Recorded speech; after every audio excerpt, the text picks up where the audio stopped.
ಇದು ದರ್ಶನ್ ಗೆಳತಿ ಪವಿತ್ರಾಗೆ ಸೇರಿದ ಬಿಗ್ ಬ್ರೇಕಿಂಗ್ ನ್ಯೂಸ್. ಪವಿತ್ರ ಸದ್ದಿಲ್ಲದೆ ದರ್ಶನ್ ಫ್ಯಾನ್ಸ್ಗೆ ಸಂದೇಶ ರವಾನಿಸಿದ್ದಾಳ.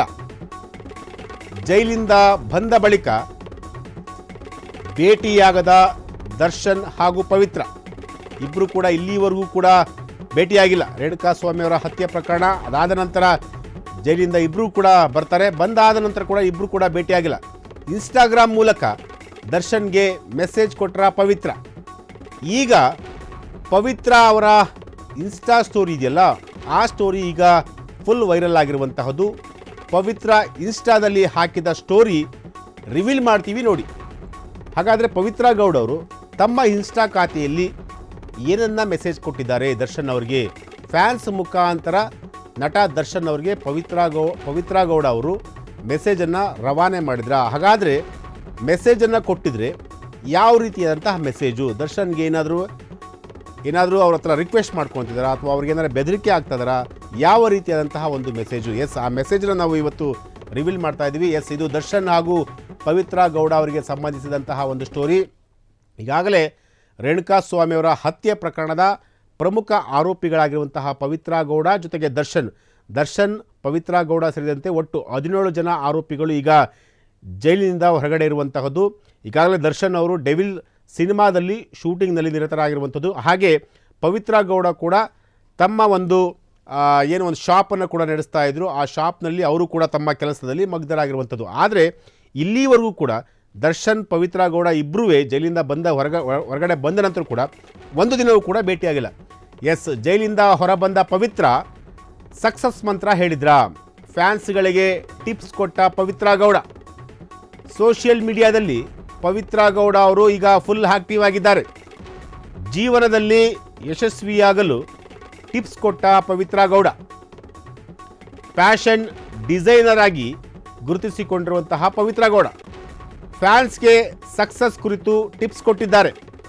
ನಾನೊಂದು ವ್ಯವಹಾರ ಆರಂಭಿಸುವುದಕ್ಕೆ ನಿಜಕ್ಕೂ ನಾನು ಅದೃಷ್ಟಶಾಲಿ. ಅದು ನನಗೆ ಆರ್ಥಿಕ, ಬೌದ್ಧಿಕ ಮತ್ತು ವೈಯಕ್ತಿಕವಾಗಿ ತೃಪ್ತಿಕರವಾಗಷ್ಟೇ ಇಲ್ಲ, ನಾನು ಉತ್ಸಾಹದಿಂದ ಬದುಕಲು ಅವಕಾಶ ಮಾಡಿಕೊಟ್ಟಿದೆ. ಜೀವನದಲ್ಲಿ ಯಶಸ್ವಿಯಾಗಲು ಮೊದಲು ಮಾಡಬೇಕಾದ ಕೆಲಸವೆಂದರೆ ನಿಮ್ಮ ಕೆಲಸವನ್ನು ಪ್ರೀತಿಸಬೇಕು. ಹೀಗಂತ ಇನ್ಸ್ಟಾಗ್ರಾಮ್ನಲ್ಲಿ ಪೋಸ್ಟ್ ಮಾಡಿರುವಂತಹ ಪವಿತ್ರ ಗೌಡ. ಪವಿತ್ರ ಪೋಸ್ಟ್ಗೆ ಈಗ ಕಾಮೆಂಟ್ಸ್ ಕೂಡ ಬರ್ತಿರುವಂತಹದ್ದು. ಎಸ್, ಪವಿತ್ರ ಗೌಡ ಅವರು ಜೈಲಿಂದ ಹೊರಗಡೆ ಬಂದ ನಂತರ ಈಗಾಗಲೇ ದರ್ಶನ್ ಅವ್ರನ್ನ ಭೇಟಿಯಾಗಬೇಕು ಅಂತೇಳಿ ಬಹಳ ಕಸರತ್ತನ್ನು ಕೂಡ ಮಾಡ್ತಾ ಇರುವಂಥದ್ದು ಒಂದು ಕಡೆ. ಆದರೆ ದರ್ಶನ್ ಅವರು ಈಗ ಡೆವಿಲ್ ಸಿನಿಮಾದಲ್ಲಿ ನಿರತರಾಗಿದ್ದಾರೆ. ಡೆವಿಲ್ ಸಿನಿಮಾದ ಚಿತ್ರೀಕರಣದಲ್ಲಿ ಈಗ ಅವರು ಅದ್ರ ಕಡೆ ಫೋಕಸ್ ಮಾಡ್ತಾ ಇದ್ದಾರೆ. ಆದರೆ ಈಗ ಹೇಗಾದರೂ ಮಾಡಿ ದರ್ಶನ್ ಅವ್ರನ್ನ ತಲುಪಲೇಬೇಕು, ದರ್ಶನ್ ಅವರ ಬಳಿ ಹೋಗಲೇಬೇಕು ಅನ್ನೋ ಒಂದು ಕಾತುರ ಪವಿತ್ರ ಗೌಡ ಅವರ ಬಳಿ ಇದೆ. ಆದರೆ ಅದು ಸಾಧ್ಯ ಆಗ್ತಿಲ್ಲ. ಈಗಾಗಲೇ ದರ್ಶನ್ ಅವರು ಯಾರ ಸಹವಾಸವೂ ಬೇಡ ಅಂತ ಹೇಳಿ ಈಗಾಗಲೇ ಅವರ ಕೆಲಸದಲ್ಲಿ ನಿರತರಾಗಿರುವಂತಹದ್ದು. ಆದರೂ ಕೂಡ ಪವಿತ್ರ ಗೌಡ ಅವರು ತಮ್ಮ ಸೋಷಿಯಲ್ ಮೀಡಿಯಾದಲ್ಲಿ ತಮ್ಮ ಇನ್ಸ್ಟಾಗ್ರಾಮ್ ಅಕೌಂಟ್ ಮೂಲಕ ಅವರು ಒಂದಷ್ಟು ಇಂಡೈರೆಕ್ಟಾಗಿ ದರ್ಶನ್ ಅವರ ಬಗ್ಗೆ ಮಾತನಾಡ್ತಿರುವಂಥದ್ದು. ಜೀವನದಲ್ಲಿ ಯಶಸ್ವಿಯಾಗಲು ಯಾವ ರೀತಿಯಾಗಿ ಯಶಸ್ಸನ್ನು ಕಾಣಬೇಕು ಅಂತೇಳಿ ಅದಕ್ಕೆ ಒಂದು ಟಿಪ್ಸ್ ಕೂಡ ಕೊಟ್ಟಿದ್ದಾರೆ. ಫ್ಯಾಷನ್ ಡಿಸೈನರ್ ಆಗಿರುವಂತಹ ಪವಿತ್ರ ಗೌಡ ಫ್ಯಾನ್ಸ್ಗೆ ಸಕ್ಸಸ್ ಕುರಿತು ಈಗಾಗಲೇ ಟಿಪ್ಸ್ ಕೂಡ ಕೊಟ್ಟಿದ್ದಾರೆ. ನಾನೊಂದು ವ್ಯವಹಾರ ಆರಂಭಿಸುವುದಕ್ಕೂ ನಿಜಕ್ಕೂ ನಾನು ಅದೃಷ್ಟಶಾಲಿ. ಅದು ನನಗೆ ಆರ್ಥಿಕ ವಿಚಾರ ಆಗಿರ್ಬೋದು ಅಥವಾ ಬೌದ್ಧಿಕ ವಿಚಾರ ಆಗಿರ್ಬೋದು ಅಥವಾ ವೈಯಕ್ತಿಕವಾಗಿ ನಾನು ತೃಪ್ತಿಕರವಾಗಷ್ಟೇ ಇಲ್ಲ, ನಾನು ಉತ್ಸಾಹದಿಂದ ಬದುಕಲು ಅವಕಾಶ ಮಾಡಿಕೊಟ್ಟಿದೆ. ಜೀವನದಲ್ಲಿ ಯಶಸ್ವಿಯಾಗಲು ಮೊದಲು ಮಾಡಬೇಕಾದ ಕೆಲಸವೆಂದರೆ ನಿಮ್ಮ ಕೆಲಸವನ್ನು ನೀವು ಪ್ರೀತಿ ಮಾಡಬೇಕು. ಹೀಗಂತ ಪವಿತ್ರ ಗೌಡರು ತಮ್ಮ ಇನ್ಸ್ಟಾ ಖಾತೆಯಲ್ಲಿ ಈಗ ಬರೆದುಕೊಂಡಿರುವಂಥದ್ದು. ಈ ಒಂದು ವಿಚಾರ ಈಗ ಸೋಷಿಯಲ್ ಮೀಡಿಯಾದಲ್ಲಿ ದೊಡ್ಡ ಮಟ್ಟದಲ್ಲಿ ಸದ್ದು ಕೂಡ ಆಗ್ತಿರುವಂಥದ್ದು.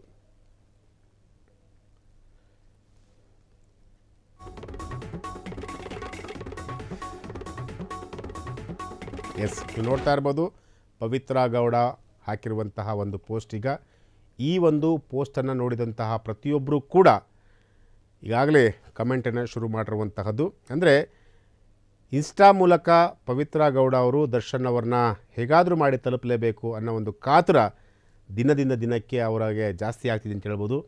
ಈಗಾಗಲೇ ದರ್ಶನ್ ಕೂಡ ಯಾರ ಸಹವಾಸವೂ ಬೇಡಪ್ಪ, ನನ್ನ ಪಾಡಿ ನಾನು ಇದು ಬಿಡೋಣ, ನಾನಾಯಿತು, ನನ್ನ ಕೆಲಸ ಆಯಿತು, ನನ್ನ ಫ್ಯಾಮಿಲಿ ಆಯಿತು, ನನ್ನ ಕುಟುಂಬ ಆಯಿತು, ಅಥವಾ ನನ್ನ ಕೆಲಸ ಆಯಿತು, ನನ್ನ ಸಿನಿಮಾಗಳಾಯಿತು, ಇದ್ರ ಕಡೆ ದರ್ಶನ್ ಅವರು ಫೋಕಸ್ ಮಾಡ್ತಿರುವಂಥದ್ದು. ಆದರೂ ಕೂಡ ಪವಿತ್ರ ಗೌಡ ಅವರು ಇಂಡೈರೆಕ್ಟಾಗಿ ದರ್ಶನ್ ಅವ್ರನ್ನ ಭೇಟಿ ಆಗಲೇಬೇಕು, ದರ್ಶನ್ ಜೊತೆ ಮಾತನಾಡಬೇಕು ಅಂತ ಹೇಳಿ ಪ್ರತಿನಿತ್ಯ ಕಾತುರದಿಂದ ಕಾಯ್ತಿರುವಂತಹದ್ದು. ಆದರೆ ಡೈರೆಕ್ಟಾಗಿ ಅವ್ರನ್ನ ಮೀಟ್ ಮಾಡಲಿಕ್ಕೆ ಸಾಧ್ಯ ಆಗ್ತಿಲ್ಲ ಅನ್ನೋ ಒಂದೇ ಒಂದು ಕಾರಣಕ್ಕೋಸ್ಕರ ಈ ರೀತಿಯಾಗಿ ಸೋಷಿಯಲ್ ಮೀಡಿಯಾವನ್ನು ಬಳಸಿಕೊಂಡು ತಮ್ಮ ಇನ್ಸ್ಟಾದಲ್ಲಿ ಅವರು ಈ ರೀತಿಯಾದಂತಹ ಒಂದಷ್ಟು ಮೆಸೇಜ್ಗಳನ್ನು ಪಾಸ್ ಮಾಡ್ತಿರುವಂತಹದ್ದು.